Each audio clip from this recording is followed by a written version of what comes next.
As many fans of this channel know, I am African and I grew up in Africa. It is easy to believe that you're destined for poverty, and yes, most people from poor countries believe that.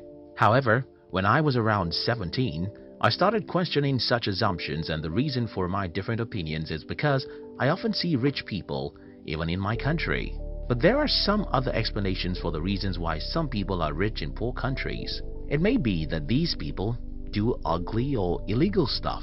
Maybe their father is a politician who has stolen a lot of money, or maybe it's just luck. Anyway, I decided to study how money works and see myself whether being rich has something to do with luck, stealing, or anything like that. By age 20, I already knew the formula of wealth creation, and I was ready to follow such formula. In today's video, I'll be sharing with you how to be rich in a poor country. If you're new here, consider subscribing so that you won't miss other interesting videos like this. Riches has no home. In his book, The Science of Getting Rich, Wallace D. Wattles provoked us to think about something very important. He asked us to stop thinking about poverty as though it caused by certain geographical location, but because if poverty has something to do with a particular geographical location, then certain people in certain geographical locations will be poor, while everybody else will be rich. But that's not so. As we make this video today, millions of people are poor even in the richest countries of the world. For example, more than 70% of Americans live from paycheck to paycheck, according to some studies. And think about this, many people even in the poorest countries of the world are very wealthy. What does this tell us? I think it's very simple. Money doesn't have anything to do with where you live. But there's another problem here. If money doesn't have anything to do with where you live, then why do we have more poor people in certain continents than others? Why do we have more poverty in Africa and Asia than in Europe or America? I think I have an answer, and that has to do with conditioning. Like begets like. The story was told about a farmer who brought an eagle's egg from his farm. When the farmer got home, he added the 3 eagle eggs with his chicken's eggs, and his chicken hatched the eggs with hers. Many months after the little eagles have been hatched, they are there right with the chicks, eating everything the chicks were eaten, walking around the way the chicks walk around and having the same aspirations like those of the chicks. These 3 eagles grew up and lived their entire life just like chickens. They never flew or dared to leave like an eagle. I'm sure that you will believe this story easily because it happened in the kingdom of the birds. Well, like those eagles, like always begets like, even amongst human beings. So, what happens in poor countries is that when you're 7 years old, you'll notice that everyone around you is poor. And not just that these people are poor, they always blame someone else for their poverty. At age 7, you may not understand these people, but by the time you're 17, you're already successfully initiated into their evil world. What then happens is that as a young adult, whether you listen to your father, your mother, your uncles or teachers, everyone is blaming someone else for their state of being poor. It doesn't matter how strong you are, the natural thing to do is to become like these people. By the time an average human is 21 in a poor country, he has started thinking that the reason why he is poor is that the government or devil makes him poor. From this point, you can see how easy it is for these people to be poor and also make their children poor. It's pretty simple. Whenever you blame someone else for your life, what you're doing is folding your arms and saying, "It's not my fault. Let the man who causes man's poverty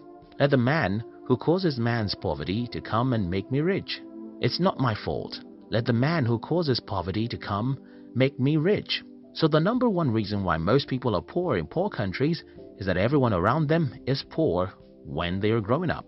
These people would not have become poor solely because everyone is poor. It's even worse because most poor people blame someone else for their poverty, and then they successfully teach their children to learn how to blame others for their lives.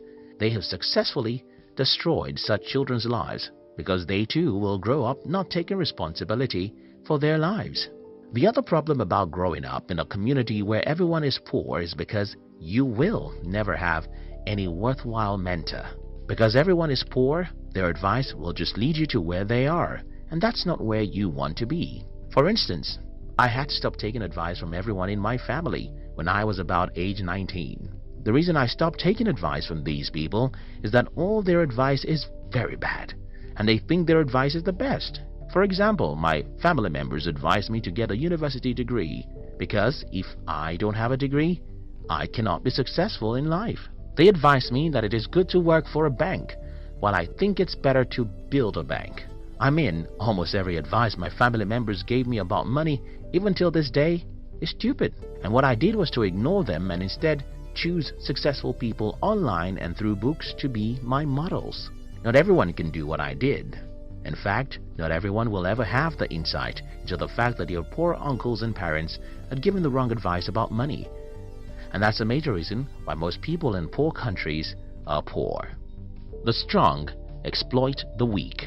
When I claim in this video that one of the reasons why most people are poor in poor countries is because they have poor mentors, someone will ask me, okay, who made the first man poor before he became a mentor for others?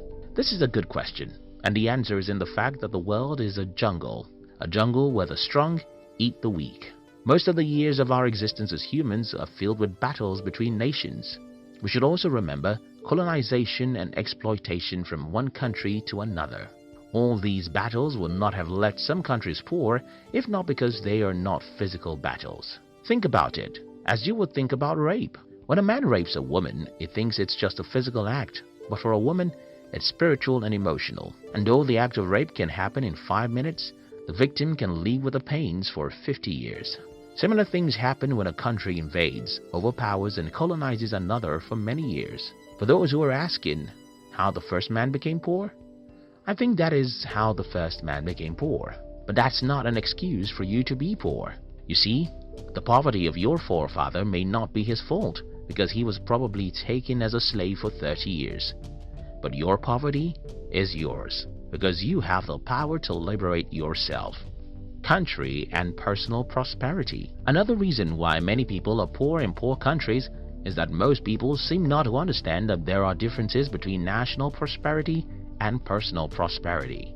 Because most people don't know that there's a difference between personal and national prosperity, many people in poor countries want to run to rich countries. Many Africans want to run to America. Many Indians thought they could migrate to Europe, and that's another problem. You see, running to a rich country won't guarantee your prosperity, because even in the country that you're running to, most people are still poor. Now that I've tried to pinpoint some of the reasons why most people are poor in poor countries, let me try and show you how to be rich in a poor country. 1. Disown every mentor you have. Well, I don't mean that you should legally get rid of everyone in your life. I simply mean that you should stop taking their advice or spending much time with them, except they are positive-minded. Growing up in Africa, the culture of my tribe requires that I listen to and follow the advice of everyone who is older than me.